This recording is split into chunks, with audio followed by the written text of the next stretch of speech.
So hi guys, आज आम्ही चाललो होतो कोकण ट्रिपला. तर कोकण ट्रिपची सुरुवात आम्ही देवीच्या दर्शनापासून केली. देवीचं दर्शन अतिशय सुंदर झालं.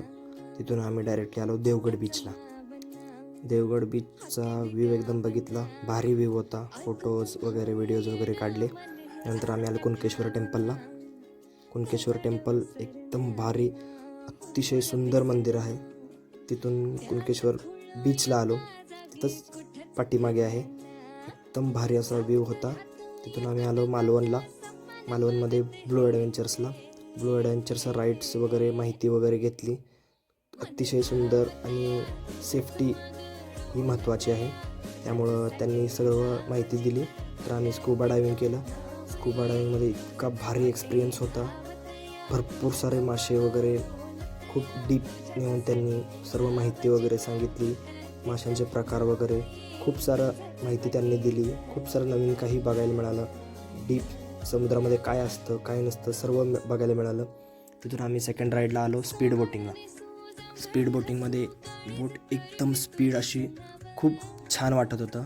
तिथून आम्ही थर्ड राईडला आलो पॅरासेलिंगसाठी. पॅरासेलिंगमध्ये इतकं भारी सनसेटचा व्ह्यू वगैरे होता. व्ह्यू एन्जॉय केल्यानंतर आलो आम्ही राजकोटला. राजकोटमध्ये महाराजांची मूर्ती वगैरे दर्शन वगैरे करायचं म्हणून यावं म्हटलं.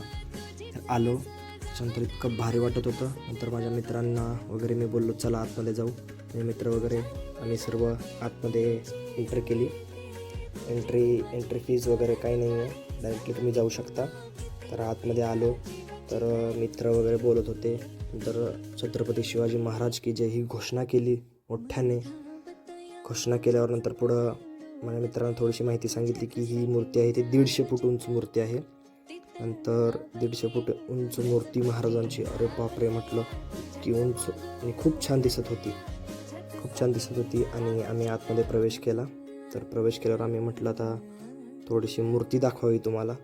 तर माझा मित्र फोटोज वगैरे घेत होते. नंतर मी तुम्हाला मूर्ती दाखवतो, मूर्ती बघा एकदा तुम्ही कशी आहे मूर्ती. एकदम भारी वाटत होतं. तिथं पण आम्ही महाराजांच्या घोषणा केल्यानंतर आम्ही पुढून व्ह्यू दाखवा म्हटलं. तर पुढून चाललो होतो. तर नंतर महाराजांच्या मूर्तीपासून सिंधूर किल्ला प्रॉपरली दिसत होता. खूप छान असा व्ह्यू दिसत होता. भारी एकदम समुद्राच्या पलीकडं इकडं भारी व्ह्यू दिसत होता. सिंधूर किल्ल्यावरून तर महाराजांची मूर्ती एकदम स्पष्ट दिसत होती. खूपच छान. तर तिथं काम चालू होतं, भरपूर सारं काम चालू आहे, अजून पेंडिंग आहे त्यांचं, ते करत होते. नंतर आम्ही पुढून आलो. पुढून म्हटलं महाराजांची मूर्ती तुम्हाला पुढून दाखवावी. तर माझा मित्र पण विचारत होता काय माहिती वगैरे. आम्हाला नंतर आतमध्ये आल्यावरती कळालं 150 फूट उंच, ॲक्युरेट 150 फूट उंच मूर्ती आहे. त्यानंतर बीचचा व्ह्यू वगैरे घेतला, फोटोज वगैरे घेतले, व्हिडिओज वगैरे काढले महाराजांचे. तर आम्ही महाराजांचं दर्शन घेतलं. दर्शन घेतल्यानंतर मी म्हटलं तुम्हाला आता पुढून महाराजांची मूर्ती दाखवावी. खूपच भारी बघा कशी दिसते मूर्ती. एकदम असं पाणी आलं डोळ्यात महाराजांची मूर्ती बघून. त्यानंतर आम्ही डायरेक्टली आलो खवणे खायसला. तिथून खवणे खायसला इन्फॉर्मेशन वगैरे सगळी घेतली. बोट रायडिंगची माहिती त्यांनी वगैरे दिली, मी कशी राईड करू शकता. सेफ्टी वगैरे जॅकेट्स वगैरे घेऊन आम्ही आलो राईडला. नंतर बोट राईड एकदम भारी असा व्ह्यू होता बोट राईडचा. तर मी माझ्या मित्रांना पण विचारत होतो कसं वाटतंय, काय कशी आली, मजा आली का. ते बोलत होते खूप भारी मजा येते. नंतर बोट रायडिंग वगैरे मस्त आम्ही असा व्ह्यू एन्जॉय केला. नंतर थोडा वेळ मस्ती वगैरे केली. तिथून डायरेक्टली आम्ही बोट रायडिंगची आलो.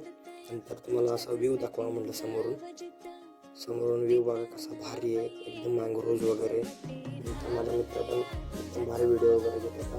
नंतर सगळ्यांना कसं वाटतं कशी वाटतं बोट रायडिंग, मस्तच बोलले सगळे. नंतर आम्ही म्हटलं थोडंसं मँग्रोव्ज तुम्हाला दाखवावं.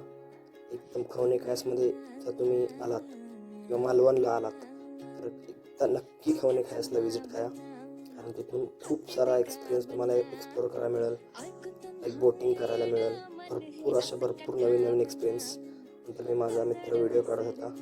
मी बोललो त्याला व्हिडिओ काढ, तो पण माझा व्हिडिओ काढतो. मी पण त्याचा व्हिडिओ काढला. नंतर तर कसा वाटला तुम्हाला हा ब्लॉग नक्की कमेंटमध्ये एकदा सांगा.